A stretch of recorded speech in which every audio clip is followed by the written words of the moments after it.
जय श्री कृष्ण मित्रों। मैं संजय गुप्ता शो में पुनः आपका स्वागत करता हूँ।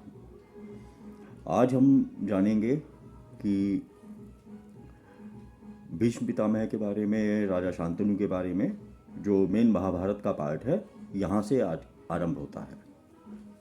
तो थोड़ा सा उससे पहले पुरुवंश का मैं वर्णन कर देता हूँ। मैं जैसे जन्मेजय पूछते हैं ऋषि वैशंपायन जी से कि मैं पुरुवंश के यशस्वी राजाओं की वंशावली सुनना चाहता हूँ। मैं जानता हूँ कि इस वंश में शील, शक्ति अथवा संतान से हीन कोई भी राजा नहीं हुआ है। तो वैशंपायन जी बोलते हैं कि महर्षि द्वैपायन से जैसे मैंने सुना है, मैं उसी क्रम में वर्णन करता हूँ। मैं तो थोड़ा सा मैं आपको यहाँ पे बताऊँगा मैं कि दक्ष से अदिति, अदिति से विवस्वान, विवस्वान से मनु, मनु से ईला, ईला से पुरुरवा, पुरुरवा से आयु, आयु से नहुष, और नहुष से महाराज ययाति का जन्म हुआ है। और इसी वंश में जैसे आगे वो पिछले भाग में भी मैंने बताया है कि किस तरह से जो है वो दुष्यंत है, और राजा दुष्यंत, राजा भरत, ये सब हुए हैं। और यहाँ पे वो पूरा जो वंशावली है वो वर्णन करते हैं उसका, और राजा जन्मेजय तक आके वो रुक जाती है, जिसमें अभिमन्यु भी है कि अभिमन्यु के पुत्र को परीक्षित, तो परीक्षित नाम कैसे पड़ा उसके बारे में भी है थोड़ा सा कि परिशीर्ण हो जाता इसलिए, परंतु भगवान कृष्ण ने जैसे अश्वत्थामा के बाण से उसकी रक्षा की थी परीक्षित की, तो पुरुवंश को परिशीर्ण होने से बचाने के लिए, पुरुवंश परिशीर्ण होने से बच गया, इस वजह से परीक्षित का नाम, उसका नाम, उस बालक का नाम परीक्षित पड़ा। ठीक है, तो यहाँ से हम आगे चलते हैं। राजऋषि शांतनु का गंगा से विवाह और उनके पुत्र भीष्म का युवराज होना। तो उससे पहले जैसे हमने महाभारत में भी हमने देखा है, गंगा जी बताती हैं वो राजा शांतनु को जाने से पहले, तो यहाँ पे भी वही है। इक्ष्वाकु वंश में महाभीष नाम के एक राजा थे। यहाँ पर भी वैशंपायन जी ही बता रहे हैं जन्मेजय को कि इक्ष्वाकु वंश में, अच्छा इक्ष्वाकु वंश में अगर हम देखें तो दो ऐसे हैं जो जिनके बारे में हम काफ़ी कुछ जानते हैं, परंतु एक को काल्पनिक बता दिया जाता है और दूसरे का ऐसे लगता है कि आदर में मेरे मन में दोनों का ही है, मैं दोनों में कोई भेद नहीं मानता, परंतु थोड़ा सा जो ये दोगलापन है ये वामपंथियों का, वो थोड़ा सा मुझे चुभता है।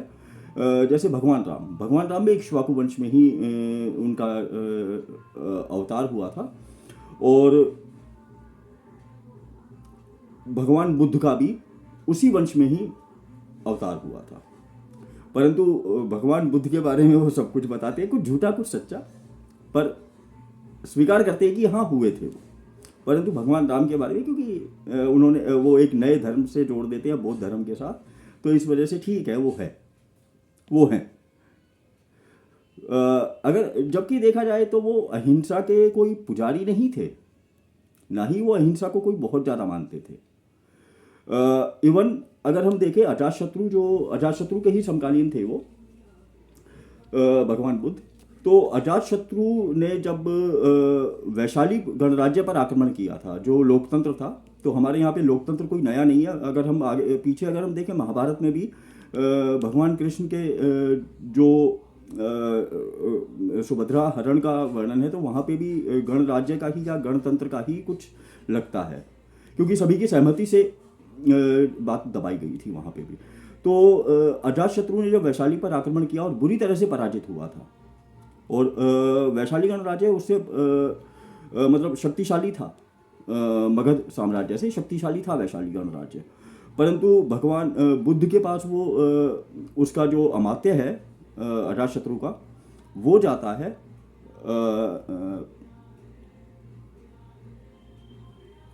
नाम मैं मिस कर रहा हूँ मैं, तो वहाँ पे उससे ज़्यादा क्वेश्चन नहीं होते, और मेनली क्वेश्चन पूछा जाता है उनका जो शिष्य था भगवान बुद्ध का, उससे कि वहाँ पे ये सब चीज़ें होती हैं क्या, कि जैसे स्त्री का सम्मान होता है, सभी चीज़ें आपस में सलाह करके जो भी डिसीजन या जो भी कुछ निर्णय लिए जाते हैं वो सभी के साथ लिए जाते हैं। सभा में सदस्यों की संख्या पूरी होती है क्या? तो इस तरह से उन्होंने 5 या 7 कुछ प्रश्न किए थे और सभी का उत्तर हाँ में मिला था उनको। तो उन्होंने कहा कि नहीं, अगर ऐसा होता है तो उनकी उन्नति ही अपेक्षित है, परिहानि नहीं। उनका ये वर्ड मुझे आज भी याद है। और वहाँ पे जो अजातशत्रु का जो अमात्य था, मुझे जब नाम याद आएगा तो मैं बताऊंगा मैं। अजातशत्रु का जो अमात्य था और अजातशत्रु ने, इन दोनों ने मिलकर एक कुटिलता की कि अगर हम इस चीज़ को पलट दे तो, और वो उस चीज़ को पलट और आपस में वैर भाव का थोड़ा सा दिखावा करके और उस चीज़ को हाईलाइट करके वो वैशाली गणराज्य में प्रवेश मिल जाता है अमात्य को। और वहाँ से फिर ये अपना जो कूटनीति है या कुछ भी कहिए वो वहाँ से वो चालू होती है। और आगे हमें पता ही है कि वैशाली गणराज्य को वो जीत लेता है और उसका पतन हो जाता है। तो चलिए मैं कथा पे ही आता हूँ, ज़्यादा लंबा नहीं करूँगा। तो कुल मिला के मेरा कहने का मतलब ये है कि वो अहिंसा के कोई वो नहीं थे कि अहिंसा के कोई घोर समर्थक हों। जैसी ज़रूरत है उस हिसाब से काम करना है। तो चलिए हम आगे चलते हैं। इक्ष्वाकु में महाभीष नाम के एक राजा थे। वे बड़े सत्यनिष्ठ और सच्चे वीर थे। उन्होंने बड़े बड़े अश्वमेध और राजसूय यज्ञ करके स्वर्ग प्राप्त किया। एक दिन बहुत से देवता और राजर्षि, जिसमें महाभीष भी थे, ब्रह्मा जी की सेवा में उपस्थित थे। उसी समय गंगा जी भी वहां पर आई और वायु के झोंके से उनके श्वेत वस्त्र को शरीर से कुछ खिसका दिया। सबने अपनी निगाहें झुका ली, परंतु महाभीष जो है वो उन्होंने अपनी निगाहें नहीं झुकाई। वो देखते रहे उनको मोहित से होकर। और वहाँ पे उनको श्राप दिया गया कि और गंगा जी को भी कि तुम इनकी पत्नी बनोगी। और उसके बाद फिर गंगा जी जो मनु हैं उनसे भी मिलती हैं, उनको भी श्राप था। तो वहाँ पे वो उनको बोलती हैं कि ठीक है, मैं जन्म देते ही तुम्हें गंगा जी में मैं बहा दूंगी और तुम जो श्राप है उससे तुम मुक्त हो जाओगे। तो ये सारी कथा हम जानते हैं। और भीष्म जब होते हैं तो शांतनु जी अपना जो है वो व्रत तोड़ देते हैं, जो वो उन्होंने वचन दिया था गंगा जी को। और शांतनु को वो शिक्षा उनकी जब पूरी हो जाती है भीष्म पितामह की या देवव्रत की, जब शिक्षा पूर्ण हो जाती है तो वो उनके पास उनको छोड़ जाती है। ये सब हमने। और गंगा जी जब भी किसी पुत्र को जो बच्चा था जब बहाती थी तो ये बोलती थी कि मैं तेरी प्रसन्नता का कार्य करती हूँ, और ये बोल के बहा देती थी उस बालक को। तो यहाँ तक हम लोगों को पता है। और फिर शांतनु जो है वो थोड़े और जब गंगा जी उनको वापस देके गई है शांतनु के पास, तो जैसे महाभारत में हमने देखा गंगा जी का वेग जो है वो रुक जाता है। तो यही सेम सीक्वेंस है यहाँ महाभारत में भी, कुछ अलग नहीं है। तो मैं आपका ज़्यादा समय नहीं लूँगा। तो वो उनको 36 वर्ष की आयु में उनको शांतनु को सौंप कर और वो चली जाती हैं गंगा जी। तो ये सारा हमें पता है। और फिर 4 वर्ष तक दोनों आपस में रहते। और भीष्म पितामह को जो है वो भीष्म को या देवव्रत को युवराज बना देते हैं और 4 वर्ष तक उसके साथ प्रेम पूर्वक रहते हैं। उसके बाद सत्यवती इसको देखते हैं, सत्यवती को देखने के बाद वो मोहित होते हैं। ये सारी कथा हमें पता है। और फिर भीष्म जो है वो प्रतिज्ञा करते हैं अपनी, भीष्म, और उसी के प्रतिज्ञा के कारण ही उनका नाम जो है वो भीष्म पड़ा था। और आजीवन ब्रह्मचारी रहने की भी प्रतिज्ञा करते हैं।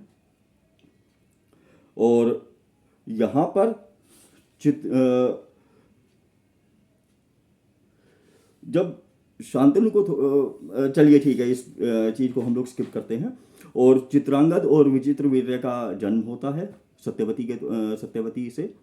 और चित्रांगद जो है वो थोड़ा सा पराक्रमी तो था वो, परंतु थोड़ा सा अभिमान भी था और लोगों को परेशान भी करता था। और ये सब देखकर चित्रांगद नाम का ही एक गंधर्व था, वो उनके दोनों में भीषण युद्ध हुआ। अभिमान चूर करने के लिए ही वो आया था। दोनों में भीषण युद्ध हुआ और 3 साल तक वो युद्ध चलता है। और 3 साल के बाद वो अपनी माया के द्वारा चित्रांगद को मार देता है। चित्रांगद को मारने के बाद विचित्रवीर्य राजा बनता है। और जैसे कि हम जानते हैं कि काशी नरेश की जो बच्चे थे, जो पुत्री थी उनकी, अम्बा, अम्बालिका और अंबिका, इन तीनों को वो लेके आते हैं भीष्म पितामह वहाँ से। और जो वहाँ पे जो भी राजा उपस्थित होते हैं उन सभी को वो परास्त करते हैं अपने पौरुष के द्वारा या युद्ध कौशल के द्वारा। और परास्त करने के बाद अम्बा बोलती है कि मैंने शाल्वराज को मैंने पसंद किया था, और वो ससम्मान शाल्वराज के पास उसको भिजवा देते हैं। परंतु फिर उसके बाद हम जानते ही हैं क्या हुआ था। और ये विचित्रवीर्य जो है वो दोनों रानियों के साथ रास रंग में जो है वो डूब जाता है।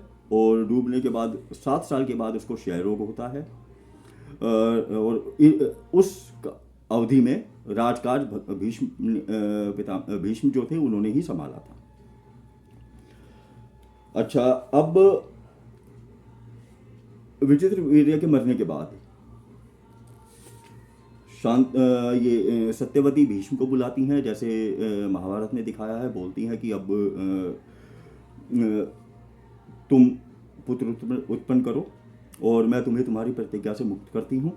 परंतु भीष्म पितामह मना कर देते हैं कि मैंने ये सब सोचकर मैंने प्रतिज्ञा नहीं की थी, और मेरे प्रतिज्ञा करने में ये चीज़ नहीं थी। अब वंश को कैसे बचाना है आप देखिए।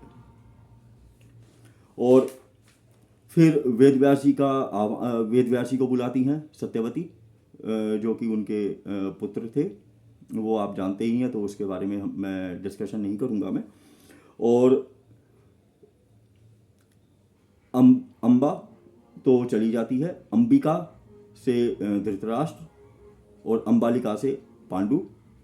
और जो ये दासी थी उनसे विदुर जो है, जो धर्म के अंश थे, धर्मराज के, तो उनका जन्म होता है।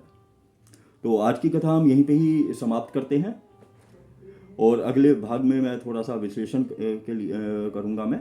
तो यहाँ पे भीष्म पितामह से अकेले, हमारे यहाँ पे भीष्म पितामह अकेले नहीं है, तो थोड़ा सा उनके बारे में बताऊँगा। एक और थे जिन्होंने ये प्रतिज्ञा की थी और आजीवन उसको निभाया भी। तो इसी के साथ मैं अपनी वाणी को विराम देता हूँ। यदि ये मेरी प्रस्तुति आपको पसंद आए और ये प्रसंग आपको पसंद आया तो कृपया लाइक, शेयर और सब्सक्राइब करना ना भूलें। जय श्री कृष्ण मित्रों।